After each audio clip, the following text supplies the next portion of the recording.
السلام عليكم ورحمة الله وبركاته.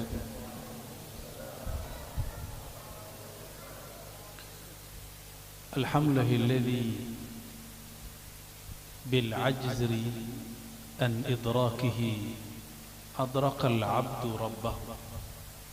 أشهد أن لا إله إلا الله وأشهد أن محمدا عبده ورسوله.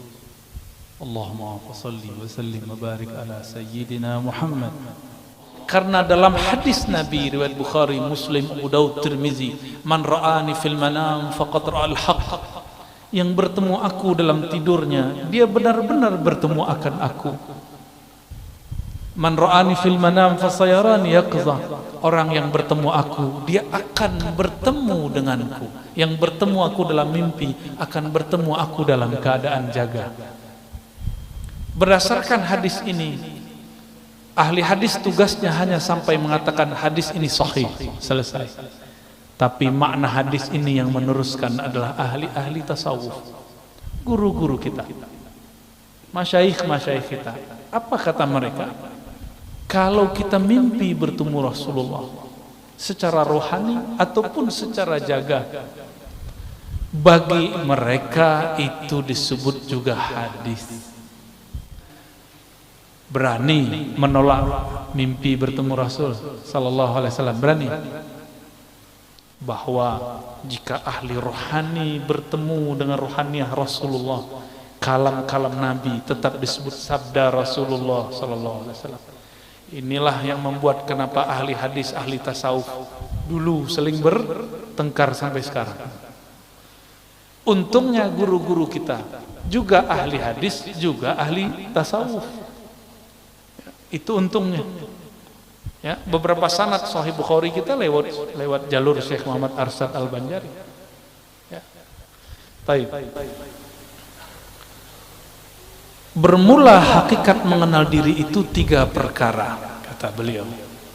Jadi cara mengenal diri itu ada 3. Yang pertama, mengenal asal kejadian diri. Nah, ini langsung diputus. Kalau kita biasanya asar kejadian diri dari tanah, gitu ya. Oleh Datuk Kelampayan langsung dipotong. Asal kejadian diri dari Nur Muhammad sallallahu alaihi wasallam. Nur itu makhluk. Cahaya itu kemudian dizahirkan Allah menjadi 4 anasir. Ada tanah, ada api, ada air, ada udara. Hatta jin dan iblis pun tercipta dari nurnya Nabi Muhammad sallallahu alaihi wasallam. Namun nur yang mananya? Nah, ini yang jadi rahasia. Jadi bagaimana cara mengenal diri yang pertama? Kita harus mengembalikan bahwa diri ini berasal dari nur Nabi Muhammad sallallahu alaihi wasallam. Muncullah di situ kalam-kalam ilhami qudsi. Lagi-lagi seperti tadi, ini ilham yang didapat oleh para wali-wali. Mereka mendengar Rasulullah bersabda di alam rohani, al-alam minni wa ana minallah. Alam dariku, aku dari Allah. Maksudnya aku dari hembusannya nafas Allah subhanahu wa ta'ala. Ternyata di kitab Sirrul Asrar pun disebut, yang dinisbatkan kepada Syekh Abdul Qadir Al-Jailani, al-alam minni wa ana minallah, dan sejenisnya. Ada kalimat-kalimat sejenis ini.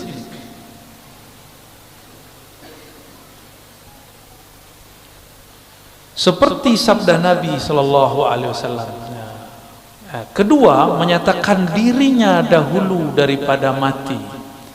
Jadi cara mengenal diri yang kedua, mematikan diri sebelum mati.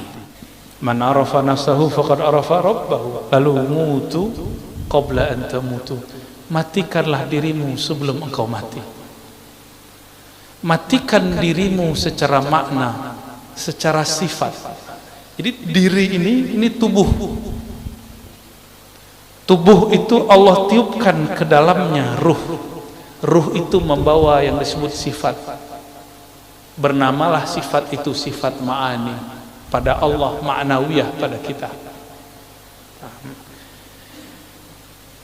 Yang disebut mati maknawi, matikan sifat ma'aninya.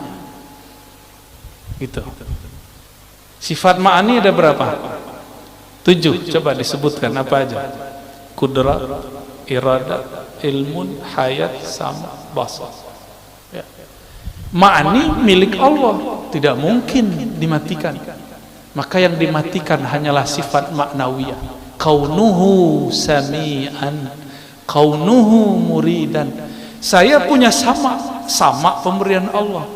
Sekarang samanya cukup disimpan sebagai sifat, tapi tidak diaktifkan mendengar. Disebutlah mati makna sifatnya, mati maknawi. Itulah mati sebelum mati. Ini yang melihat mata atau bukan mata? Ini coba lihat. Saya yang datang ke mata bapak saudara, atau matanya yang datang ke saya? Atau bukan dua-duanya? Tapi ada cahaya. Kenapa ada orang coba mata dipejam? Ingat Monas, kelihatan? Berarti ada yang bisa melihat selain mata ini. Coba pejam mata, ingat orang yang dicinta. Sebentar aja Pak. Buka mata, masih kelihatan? Bisa. Jadi semua kita sebenarnya bisa masuk ke dimensi itu, cuma tidak mau melatihnya. Ya, kita bilang halu. Kita ulangi. Jadi ruh itu punya sifat. Sifat dia tidak mungkin dimatikan, tapi sangat mungkin sifat itu dinonaktifkan, diistirahatkan. Contoh sederhana, kalau kita rindu seseorang, kita pandang wajahnya di handphone, disapa oleh orang, jawab nggak? Nggak terdengar, karena di saat itu sama kita tidak sami'an. Dia ada samanya tapi tidak sami'an. Nah, kita sering menyebutkan Allah itu sama, ma'nawiyahnya kaunuhu sami'an. Kaunuhunya dicoret dulu, itu yang disebut mati maknawi. Kaun, keadaan kita mendengar itu di-cut dulu, dihabiskan dulu, sehingga tidak lagi ia mendengar. Bukan berarti sifat samanya hilang. Gitu ya. Pandangan yang ini, lisan yang ini, kudrat iradat yang ini yang harus dilebur dulu. Itulah mutu, matikanlah maknawiyahmu sebelum engkau betul-betul mati secara tabi'i ataupun hissi. Itu maknanya ya. Mutu qablaan tamutu. Ini boleh disebut dengan ruknut tariq, rukun tariqah. Nomor 2 itu. Coba kita lihat kalam beliau.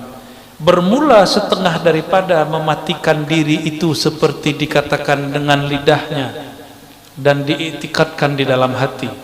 Dibaca la qadirun wala muridun wala alimun wala hayyun wala sami'un wala basirun wala mutakallimun fil haqiqah illallah.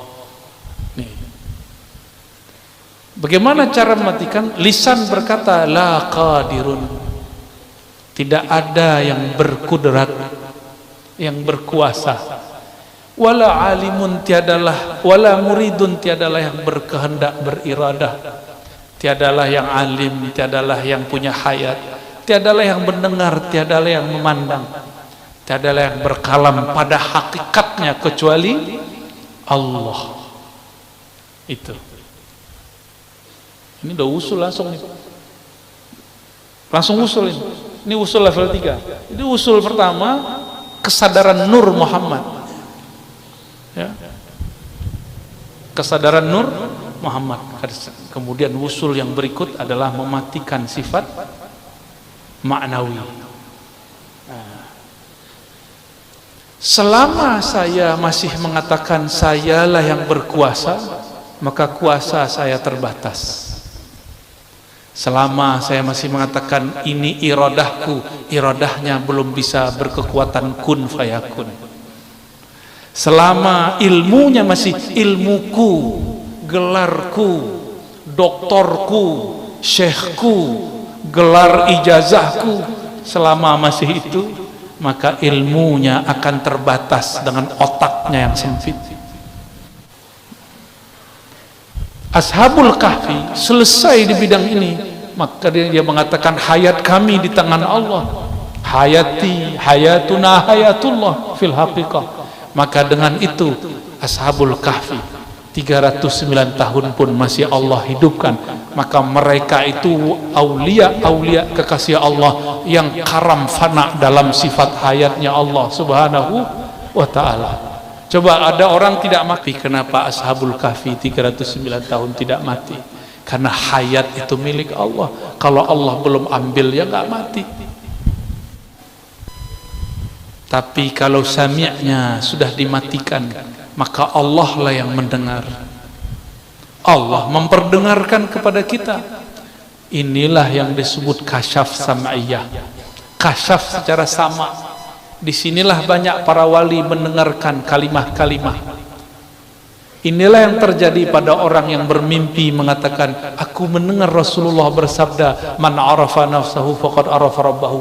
Dicarilah oleh ahli hadis, di mana ini hadis? Tidak ditemukan di kitab hadis manapun. Ternyata itu kalam Sayyidina Muaz ketika bertemu Sayyidina Nabi SAW secara ruhani. Karena samaknya bukan lagi samak yang ini. Lalu di paragraf berikut halaman ketiga, ketiga fana sekalian diri. Ini thariqah ketiga ya, untuk mengenal diri. Ketiga fana sekalian diri itu di dalam kudrat Allah dan iradat Allah dan ilmu Allah, seperti firman Allah, kullu syai'in halikun illa wajhah. Segala sesuatu halik. Apa arti halik? Binasa, mati. Halik itu nama lain dari mati, hancur, binasa, karam. Illa wajhah, kecuali wajhullah. Jangan dibayangkan wajah. Apa makna wajah? Fungsi wajah apa Pak? Kita memandang dengan wajah atau memandang dengan, kita memandang dengan wajah atau dengan leher? Memandang dengan wajah atau memandang dengan tangan? Apakah memandang dengan lutut? Tidak. Maka disebut ini wajah adalah alat untuk memandang dan objek untuk dipandang. Lalu disebut wajhullah. Apa makna wajhullah? Jangan, Allah itu bukan jisim, bukan fisik, bukan benda, juga bukan benda-benda metafisik. Yang penting Allah bukan sesuatu yang dapat digambarkan. Apa yang terbayang di pikiran Allah, tidak begitu. Begitulah akidah Ahlus Sunnah. Lalu apa yang dimaksud wajah? Maka ulama kita mengambil makna wajah itu adalah hakikat ihsan. Engkau beribadah kepadanya seakan memandangnya. Allah tidak punya fisik seperti ini. Maka kapankah seorang hamba memandang kepada wajahnya? Di saat seorang hamba memandang ke dalam wajah kolbunya. Kolbunya Bani Adam, jika dia hidupkan nama Allah di dalamnya, itulah wajhul asma, wajah nama Allah subhanahu wa ta'ala.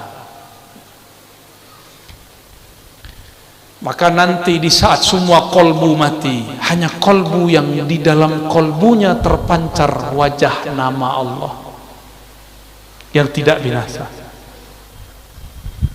Ya.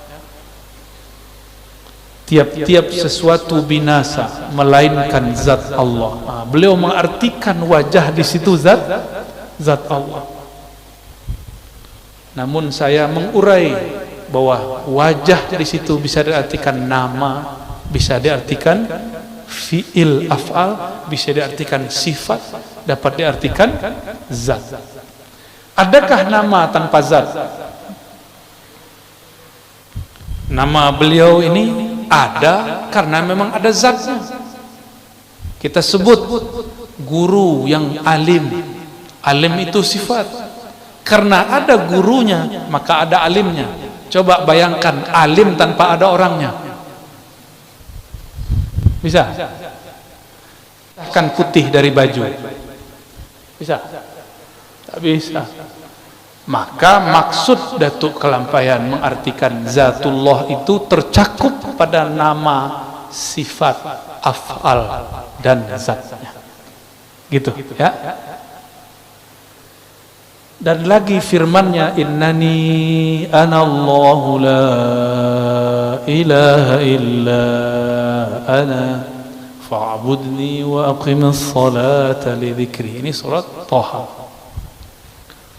Artinya bahwa sesungguhnya akulah Allah, tiada Tuhan, hanya aku, maka sembah olehmu akan daku, dan kerjakan olehmu akan sembahyang 5 waktu karena menyebutku.